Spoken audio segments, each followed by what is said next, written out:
انگریزو دا عربی جب ماہر ډیرو جبو کے مہارت لر عربی لغت کی ڈگری حاصل کرے وا او یو مسلمانو دیم دا عربی جب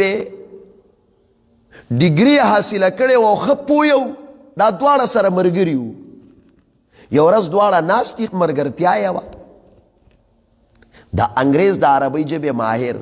دی مسلمان مرګری ته وایي یاره خلقو کې مشهور ده چې د قرآن په شان ته کلام او خبرې څوک نشي جوړولی او دا خلق لګیا دي او خلق داسې وایي خندا غوندې کوله او په خپله پوهه باندې غاوي رو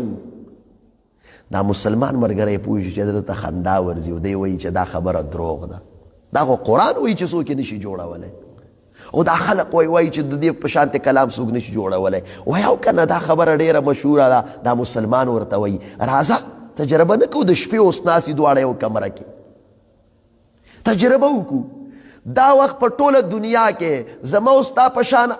په جبو کې څوک ماهره نشته ډېرې ژبې ورته یادې وې خاص کر په عربۍ ژبه کې ما ورته لوی مهارت لرو راځه تجربه نه کوو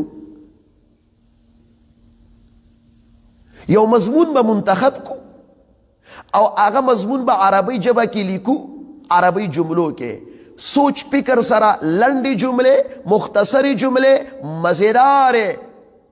دلکش جملې به هغه مضمون کې لیکو عربي او بیا به دغه مضمون باره کې د قرآن نم تپوس وکړو چې قرآن دغه مضمون په کومو الفاظو بیان کړی چې زموږ دا جملې د هغې په شان ته دي که نه دي هغه انګریز ویل دا د انصاف خبره ده او دا خبره صحیح ده اوس ناست دي مضمون به څه لیکو وای مضمون به دا ولیکو چې جهنم ډېر لوی دی جهنم لوی دی دا مضمون دی دا به عربي الفاظو کې لیکو اوس دواړه لګي دي ان جهنم لواسعه ان جهنم اوسع جدا داسې مختصره دلکش جملې لیکي پسې دا مضمون په مختلفو الفاظو یو شل 15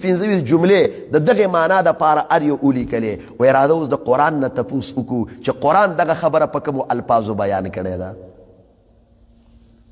نو قرآن کریم کې ذکر دی الله فرمایي یوم نقول لجهنم هل امتلأت وتقول هل من مزید الله وی ورځ د قیامت کې با دا جهنميان او دا ګناهګار زه جهنم ته غورځوم او جهنم ته وایم جهنم ډک شوی جهنم به وی هل من مزید نور زیات شتا راو غورځوه ډک نه یما نور زیات شتا یوم نقول لجهنم الله د جهنم لویواله په دې الفاظو بیان کړی هغه ورځ چې موږ به جهنم ته ووایو هل امتلأت دا خلق به غورځو کربونه اربونه ته واخله د اول د تر اخیره پورې څومره دا به ټول پکې ورغورځو دا ګناهګاران او جهنم ته به وایو ډک شوې جهنم به وایي نه یم ډک الله په دې الفاظو د جهنم لویوالی ذکر کړی هغه انګریز یو دا خو زما پړه باندې اغیز کوي دا خو یو تاثیر کوي د دې نه خو زما داړه اورپېده دا خبره رښتونې ده چې د قرآن مقابله څوک نشي کولی مسلمان شو ایمان یې راوړ لا اله الا الله محمد رسول الله او دا دومره مخکنی خبره هم نه ده 1915 عیسوي کال کې دا واقعه تیره شوې ده